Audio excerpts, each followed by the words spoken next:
Материальное благополучие – это основа, фундамент человеческого бытия. Человек живет хлебом единым только в условиях, когда хлеба нет. Абрахам Маслоу. Теория иерархии потребностей. 3 человека – A, N и Z – решили, что именно они, как никто другой, достойны счастья и свободы, и ринулись в бой за свои идеалы. Задача обрести финансовую независимость казалась невыполнимой и сложной. Каждый пошел к ее реализации своим собственным путем. Более 10 лет Эй гнул спину на производстве, работая по найму. Он сменил десятки профессий, пройдя путь от чернорабочего до менеджера высшего звена. Его доходы росли, но росли и расходы. А главное, он чувствовал свою зависимость от работодателя. Он не мог наслаждаться жизнью, будучи вынужденным бежать на работу каждое утро. Хотелось ему этого или же нет. Когда в жизнь Эй пришел интернет, и благодаря удачному стечению обстоятельств он открыл для себя мир электронной коммерции, ему потребовалось еще 10 лет, чтобы к 35 годам построить, наконец, свой собственный бизнес. Бизнес в интернете, который сегодня приносит ему порядка 15-20 тысяч долларов ежемесячно, требуя от него самого совершенно незначительных усилий. Эй обрел свой фундамент, став счастливым, самодостаточным и финансово независимым человеком, но потратил на это половину своей жизни.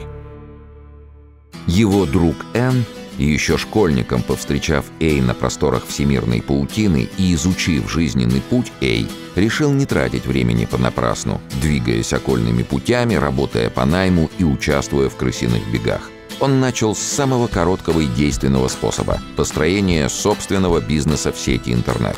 К своим 22 годам этот все еще молодой человек добился многого. Всего того, что имел Эй в 35.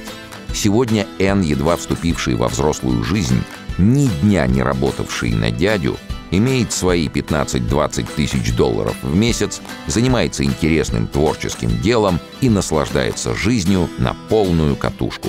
И проживший половину жизни Эй и его молодой друг Н обрели свой финансовый материальный фундамент в виртуальной сети интернет, откуда и выкачивают денежки, не утруждая себя ежедневной ходьбой на работу. Ненастоящая с точки зрения большинства обывателей сеть приносит им вполне настоящие, реальные деньги. Достаточно крупные деньги. «Так не бывает!» — воскликнете вы. Бывает. Ведь и Эй, и Н вполне реальные люди, а не вымышленные персонажи. Знакомьтесь, перед вами Анатолий Белоусов и Никита Королев, основатели издательства «Инфо-DVD». Люди, сделавшие себя сами. Люди, не только заставившие всемирную паутину приносить им каждый месяц стабильный доход, но и научившие этому тысячи своих учеников.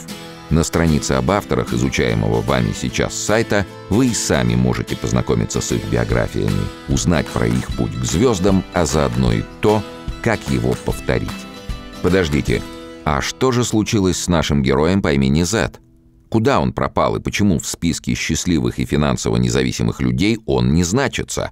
Увы, но Зет не верит в то, что интернет способен приносить деньги. Он, как и 20 лет назад, пробует ковать свое счастье в реале. Он окончил школу, затем институт, после чего получил неплохую должность в какой-то юридической конторе. Живет Зет, как и 20 лет назад, от получки до аванса. Имеет несколько непогашенных кредитов. Раньше снимал квартиру, теперь прикупил собственную комнатку в коммуналке. Есть некоторая уверенность, что ближе к пенсии он сможет таки приобрести однокомнатную хрущевку по ипотеке, что, впрочем, еще далеко не факт. Но в миф о заработках через интернет наш Зет по-прежнему не верит. Тратить свое время на подобные глупости он не намерен, а твердо намерен прожить жизнь, как все, и закончить ее там же, где все, на городском кладбище. Так и не поняв, что жизнь нам дается совсем не для того, чтобы всю ее без остатка отработать на дядю, так и не достигнув даже самой первой цели – финансовой независимости и материального благополучия. Внимание! Издательство «Инфо-DVD» предупреждает: сеть – это место, где плавают деньги. И все, что от вас требуется – научиться эти деньги из сети вылавливать.